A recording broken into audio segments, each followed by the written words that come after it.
Moin Leute! Bin mit dem Startup-Taxi in Berlin unterwegs. Der Axel, der jetzt hier zu uns ins Startup-Taxi steigt, der hat eigentlich alle Marktplätze durch und hat dann sein eigenes Ding gemacht. Der hat bei eBay angefangen, dann ist er zu DaWanda gegangen, diesen Marktplatz für Selbstgemachtes, und hat dann festgestellt, dass man da Dinge noch anders oder besser machen kann. Hat Makerist gegründet, ist damit jetzt richtig gut unterwegs. Und da hören wir jetzt mal rein, wie die ganze Story war. Hi Amber. Hi. Hi, grüß dich. Na? Thank you. What a nice car. Yeah, it's one of the best cars in Germany. Hi André. Hi Axel. Hey. Na, moin. Die Sitzung war gut. Ja Leute, Amber hat mir gerade eben erzählt, als sie das Auto gesehen hat, dass sie den gleichen Wagen hat. Ist das nicht geil? Ja, das müssen wir wirklich feststellen. Wow, das ist echt genau das gleiche Auto. Ist ja geil. Schaut euch das an. Die Berliner Version. Ist das geil, die Berliner Version. Es hüpfen wir wirklich Leute auf der Straße an und fragen so, welche Baujahr? Ja. Und dass du dann damit unterwegs bist, total cool. Aha. Und wie gefällt dir das damit? Fährt gut, oder? Es wird gut, ja. So ruhig und so. Man ist immer wie in so einer eigenen Welt unterwegs, oder? Ja, und mir gefällt auch die Sitze. Du hast ja hier den ganzen, ihr habt eigentlich das ganze Büro dabei, ne? Genau, also es geht bei Makerist ja ums Selbermachen, nicht über DaWanda ums fertige Produkt, sondern bei uns geht es eben darum zum Beispiel, wie man hier so ein Oktoberfest Lebkuchenherz aus Filz selber macht. Weniger Kalorien. Vor allen Dingen liefern wir die Anleitungen dazu. Zum Beispiel in dem Fall das Schnittmuster oder welche Materialien brauche ich. Dann kann ich mir das ausdrucken. Dann kannst du dir das ausdrucken. Ja, und das erklärt ihr auch über YouTube, ne? In den Videos? Genau, haben wir auch YouTube-Projekte. Wie das funktioniert. Aber so unser Hauptgeschäft, unser Hauptprodukt ist, dass wir digitale Schnittmuster vertreiben. Jetzt nicht nur Herzchen wie diese oder Taschen, haben wir hier auch eine ganz schöne sommerliche Picknicktasche, sondern auch ganz viel Mode. Genau, oder wie macht man Espadrilles selber? Also viele Leute denken, weil ich bei Makerist bin, dann bin ich wirklich hardcore jeden Tag am selber machen. Hardcore. Und da muss ich immer erklären, ich bin eigentlich hardcore jeden Tag am Laptop. Ja, genau. Ja. Ist eure Zielgruppe oder die meisten Leute sind sehr jung oder wahrscheinlich 90% Frauen? Ja, und mehr sogar. Und zwischen 20 und 30 vielleicht? Eher älter. Ein bisschen älter noch? Ja. Viele fangen an irgendwie in die Zeit, wo die schwanger sind oder kleine Kinder haben. Weil es gibt ganz viele süße kleine Projekte, was man für Babys und für Kinder machen kann. Stolz ist ja auch ganz wichtig dabei, ne? Dass du es nachher auch zeigen kannst. Ne? Das habe ich gemacht. Ja, und so. Und, ich glaube, das ist ein ganz großer Aspekt. Ne? Ja. Und ich glaube, das hat früher auch ein bisschen gefehlt. Ne? Da konnten die Leute es vielleicht so innerhalb der Familie zeigen und die meisten waren dann vielleicht auch eher angenervt davon, weil die selber nicht so handarbeitsbegeistert waren wie du jetzt. Aber heute zeigst du es bei Social Media oder eben bei uns haben wir die Werkschau, wo die Leute ihre fertigen Werke zeigen können. Da sind über 30.000 Sachen schon drin und die kriegen dann Lob von anderen, die eben auch da drauf stehen. Ja, Amber, du wirst jetzt leider verlassen. Du hast noch ein paar Termine heute. Du musst noch ein bisschen was machen. Ne? Viel Erfolg. Du musst das jetzt noch ein bisschen vorbereiten. Und ich fahre mit Axel noch ein bisschen weiter, ne? Schöne Fahrt. Okay, Amber. Danke, André. Ciao. Cool. Okay, ich mache noch ein Foto gern von euch von vorne. Ja, machen wir. Cool. Ja. Ciao, Amber. Ja. Und dann hat Axel mir nämlich gesagt, dass er bei eBay war. Und jetzt hast du noch was mitgebracht? Ja, genau. Das ist, hat eBay zum 10-jährigen Geburtstag 2005 war das jedem geschenkt, der da gearbeitet hat. Und da stehen dann für jedes Jahr, gibt es eine Plakette mit dem, was Besonderes passiert ist. 96 wurde zum Beispiel das Feedback-System eingeführt. Ich war bei eBay bis 2008 und bis dahin waren Auktionen immer auch noch das wichtigste Format. Ich kann mich erinnern, dass wir damals ein großes Projekt hatten, bei dem ging es um Suchmaschinenoptimierung, was heute SEO heißt. Yeah. Damals gab es aber diesen Begriff noch gar nicht. Ne? Und das erstmal zu verstehen, warum ist das wichtig, bei Google gut gefunden zu werden. Also das war so viel Pionierarbeit. Ne? Wie geht Online-Marketing eigentlich? eBay hat ja selber noch wahnsinnig viel Plakatanzeigen geschaltet, damals Fernsehspots gemacht, Radio, aber auch Online-Marketing. Und ich glaube, eBay hat eben sehr, sehr vielen Modellen den Weg bereitet tatsächlich. eBay war, als ich damals da war, aber allein in Deutschland ja schon über 500 Leute und hochspezialisiert. Das war auch extrem cool für die Grundausbildung. Und dann hatte ich die Gründer von DaWanda kennengelernt, die einen neuen Marktplatz gebaut haben, bei dem es noch an allem fehlte. Ne? DaWanda, das waren im Grunde damals 2008 Michael und Claudia, die beiden Gründer, und da fehlte es an allem. Ne? Die hatten 8 Kategorien und die hießen damals dann gefilztes, gehäkeltes, genähtes, hatten aber schon über 100.000 Produkte, selbstgemachte, handgemachte Produkte, und du hast irgendwie nichts gefunden. Es war ganz schwer, dort dann das richtige Produkt zu finden und zu kaufen. Und die brauchten dann jemanden, der beim Online-Marktplatz schon mal war und auch mitgeholfen, also viel dort gelernt hatte. Dann haben sie dich gefragt, ob du nicht mitmachen willst. Genau. Das ist ein Nähkurs, den wir produziert haben. Und eigentlich gibt es diese Kurse bei uns online zum Streamen. Womit verdient ihr noch eure Brötchen?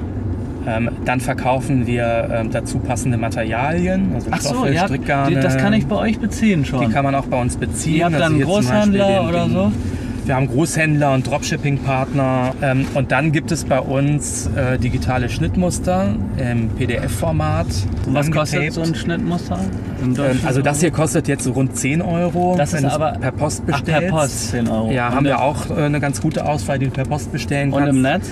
Im Netz von so 2 bis 8 Euro, je nachdem wie komplex das Schnittmuster ist. Und da verkauft ihr aber jeden Tag einige? Da verkaufen wir jeden Tag viele hundert. Viele hundert sogar? Ja, wir hatten Monate, in denen haben wir über 300.000 von diesen digitalen Schnittmustern im Monat verkauft. Boah. Ich glaube, der Rekord war mal 330.000 in einem Monat.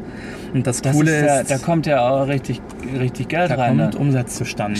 Steht ihr dann auch richtig auf soliden Beinen jetzt schon? Oder ist bei euch überhaupt ein Geldgeber mit drin? Oder habt ihr alles aus eigener Kraft aufgebaut? Nein, also wir haben von Anfang an Fremdkapital mit dazugenommen, damit wir eben schnell wachsen konnten. Wir haben ja die technische Plattform gebaut und früh angefangen schon mit Marketing bei Social Media, irgendwann dann auf Französisch übersetzt und machen jetzt auch da Marketing und ins Englische übersetzt. Amber und du, ihr kennt euch dann jetzt erst so 4-5 Jahre? Seit etwas mehr als 5, also knapp 5,5. Ja. Dann gab es eine relativ knackige Konzeptionsphase, aber es ging so wahnsinnig schnell. Ich war bis März 2013 bei DaWanda, dann habe ich auch noch 8 Wochen Urlaub gemacht danach.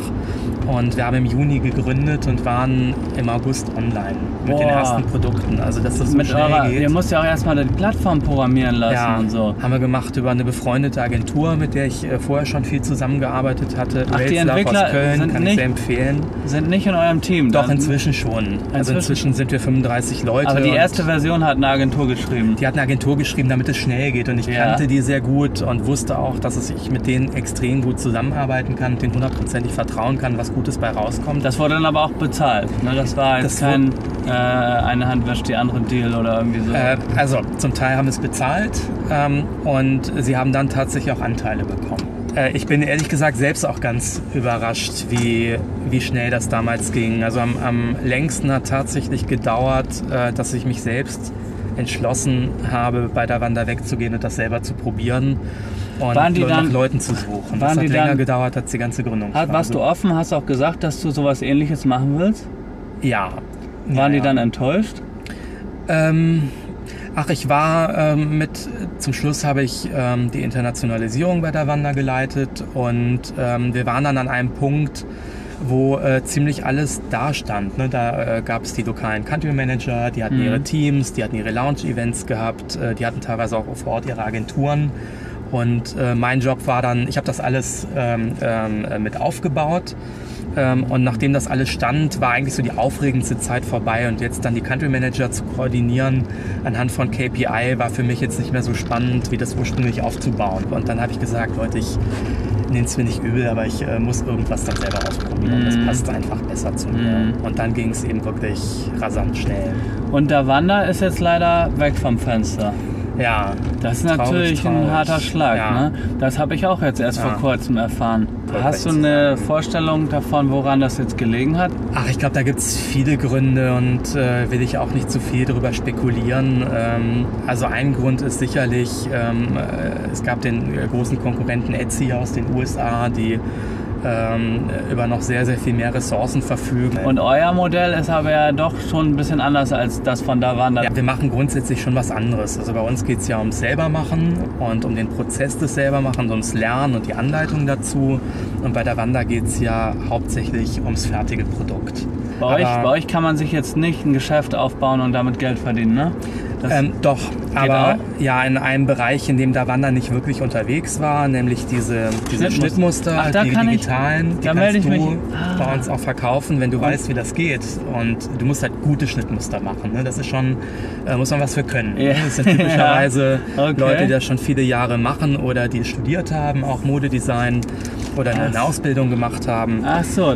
Und die können solche Schnittmuster konstruieren und lassen das gradieren, dass du es in verschiedenen Größen auch hast, und lassen das Probe nähen viele Male und testen das richtig. Denn wenn du das dann viele tausend Mal verkaufst und da ist ein Fehler drin, dann machst du halt viele tausend Leute unglücklich und die merken es möglicherweise erst, nachdem sie 5 Stunden daran gearbeitet haben. Also die Auswahl an, wir nennen sie Designer, die die Schnittmuster herstellen, oder Autorinnen könnte man auch sagen, halten wir bewusst eher niedrig, um sehr, sehr gute zu haben, die auch dann erfolgreich sind. Und angenommen, ich stelle jetzt ein Schnittmuster her und das wird für 5 Euro verkauft bei euch. Wie viel Geld bekomme ich davon pro Schnittmuster? Also die erfolgreichsten haben in einigen Monaten schon über 25.000 Euro bekommen. In einem Monat. Ja? Oh. Und das ist schon abzüglich... In einem Monat abzüglich Makerist-Anteil.